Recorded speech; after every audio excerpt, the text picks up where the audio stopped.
Michael Lestrange, welcome to ASPI. Thanks, Graeme. Your report tells Australians to get ready for harder times, for more threats. What do you see coming? I see more complexity, more unpredictability, and I think as we make clear in the review, we see that coming from three sources. One is the changes in the international system. Another is the realities of extremism with global reach, and the third are the security consequences of technological change. And I think in each of those three areas, there is going to be significantly broader and deeper challenges for Australian security interests. Increasing geopolitical rivalry, even more power politics. Power politics is back. Extremism with global reach, which I think is a really interesting phrase, accelerating technological disruption. This is not only messy, but it poses some really basic questions for ideas of democracy and sovereignty and even stability.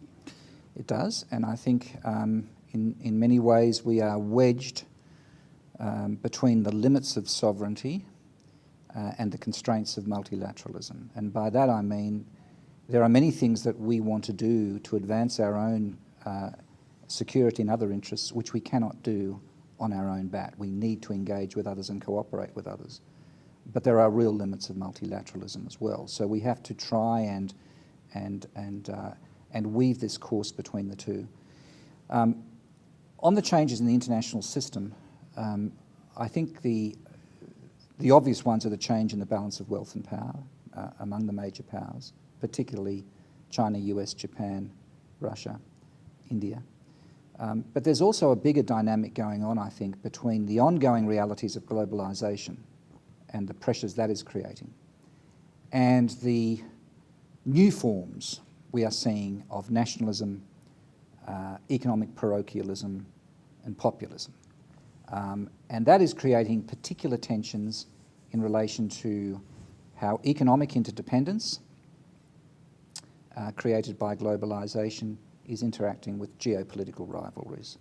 That creates this complexity and unpredictability that I'm talking about, and adding to it is the asymmetrical power of non-state actors. So those changes in the international system, I think, are very powerful, and the directions in which they will go are unpredictable. One of the sentences in your report, which I think was a big but accurate call, which has a lot of profound implications, was the statement that, quote, "The global strategic influence of the United States has declined in relative terms, and that trajectory is set to continue." This is an interesting world with a relatively less powerful United States. It is, but it's a trend that has been happening for a number of years. It's unsurprising in the sense that the predominance of the United States as a country is still very significant. It's still number one, whether you look but at it's not quite number one with a bullet anymore. It's not, because the others are rising fast. Yeah. So the gap is shrinking and will continue to shrink, and this is the point. It doesn't mean that the United States is an insignificant power. It's not. It's the most powerful country in the world, will remain so for the indefinite future. But the others, China, India, and others, the gap is closing, and that has got geopolitical consequences.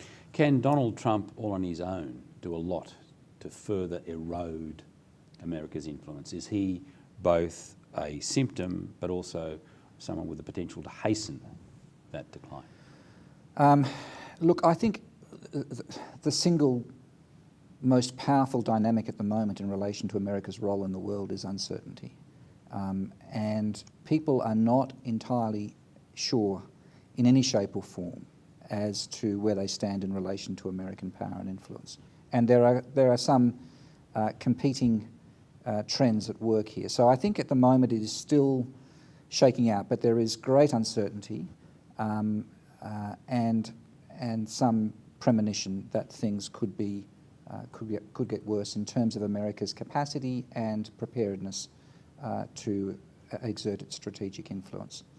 Having said that, for all that uncertainty, there are still very important institutional strengths between our two countries, between Australia and the United States. So, in relation to intelligence, for example, those linkages are long-standing, they remain incredibly strong, and they are mutually beneficial, and certainly to the net advantage of Australia. So, even though there is uncertainty in some aspects of American foreign policy, I think in relation to some of the institutional linkages, and particularly in the intelligence world, they remain extremely strong and mutually supportive. A lot of tensions in this town between Australia, which wants to hang on very firmly to American leadership, but it's not too clear about the American leader.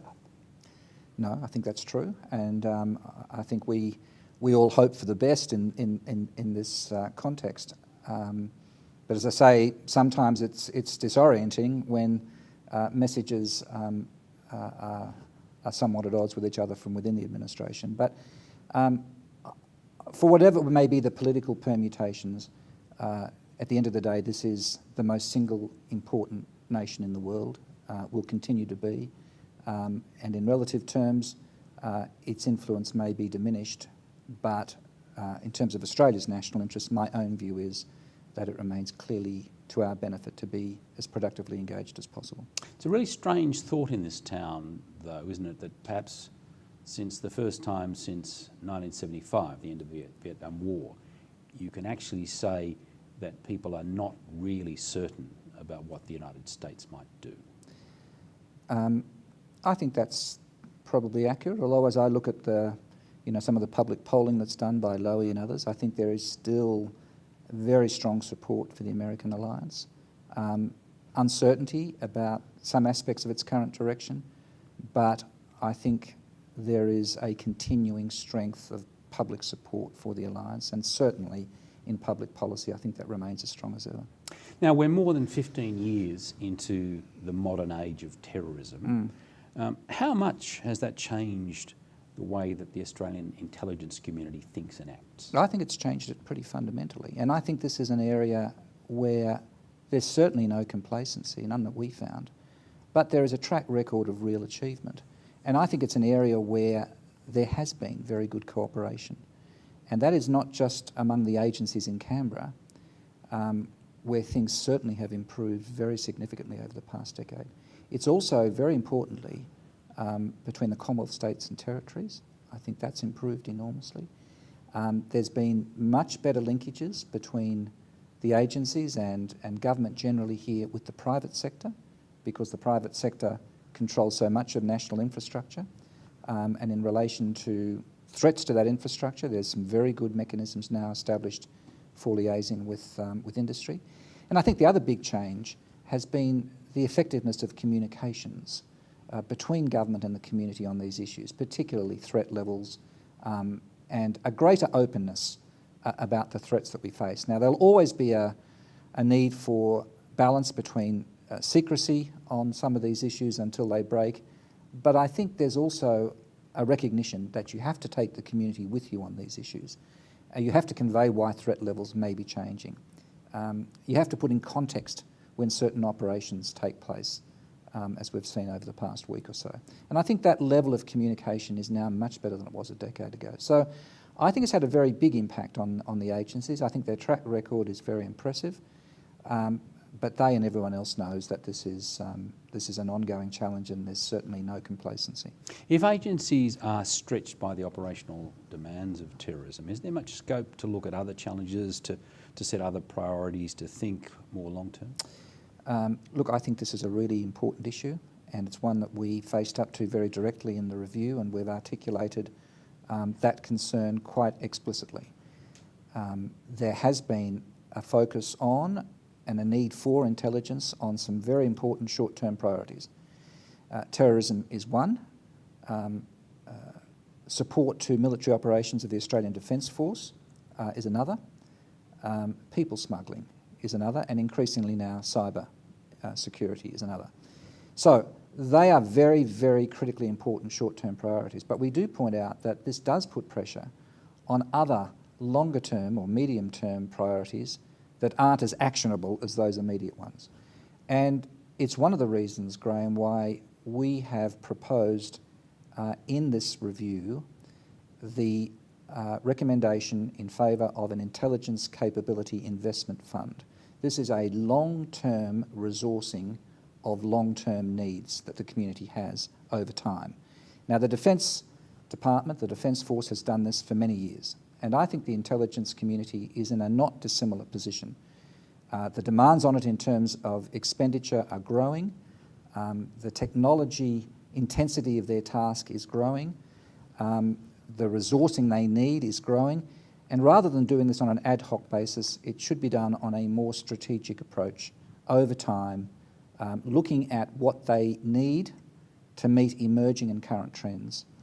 And I don't think that's something that's been done very well in the past. It's been more ad hoc. And that's why the short-term important can sometimes take precedence over the long-term significant. And we've tried to face up to that in the review by saying we shouldn't be reducing the short-term challenges, but we need to look at some of these longer-term issues to make sure that they are not neglected and they're properly resourced. And that longer-term funding base, I think, is one of the critically important parts of this review. Cyber and China. Cyber, the new threat, but also coming along with it, very much the oldest forms of espionage, power, efforts to influence domestic politics. How do you see that China and cyber set of issues?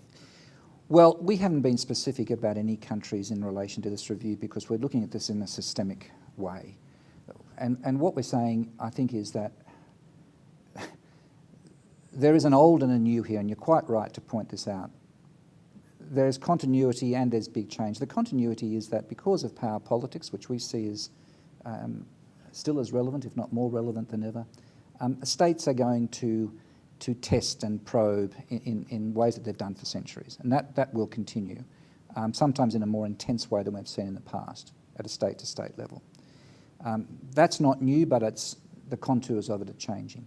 But there's also this dimension of big data, data analytics, cyber insecurity that is creating really massive demands on the intelligence agencies. And so they're wrestling with both the traditional and the new. And that comes both from states and from non-state actors. So this is a much more complicated array of challenges that they face than, for instance, at the time when Justice Hope did his reports. And this is why we believe it is driving the need for greater integration in our community. It's interesting, though, that this is now starting to become a public conversation. Dennis Richardson, as he steps down as Defence Secretary, says it's no secret that China is very active in intelligence activities directed at us, and it's more than cyber. The Prime Minister talks about the dark side of China, the coercive efforts that China is using in the South China Sea, but there's also a mirror there or a window there on some of Canberra's concerns about what China is doing inside our borders. That's right, and I think, as I say, none of that in relation to states probing and seeking to influence, none of that is new. But what we now call foreign interference, and which we're seeing in most countries around the world in some shape or form, is a real challenge for the intelligence communities, and it goes beyond the world that we once knew in terms of espionage, because it's now so high tech, and because the public and the private sectors in so many areas have become merged. So this is creating a whole raft of new challenges for the agencies to actually refine their traditional counter-espionage skills, but to actually develop capabilities that can counter the high-tech challenges that they face as well. It's quite a conundrum, isn't it? I mean, you're looking at Australia's #1 trading partner, the country that is now so central to every other country in Asia as well as to us.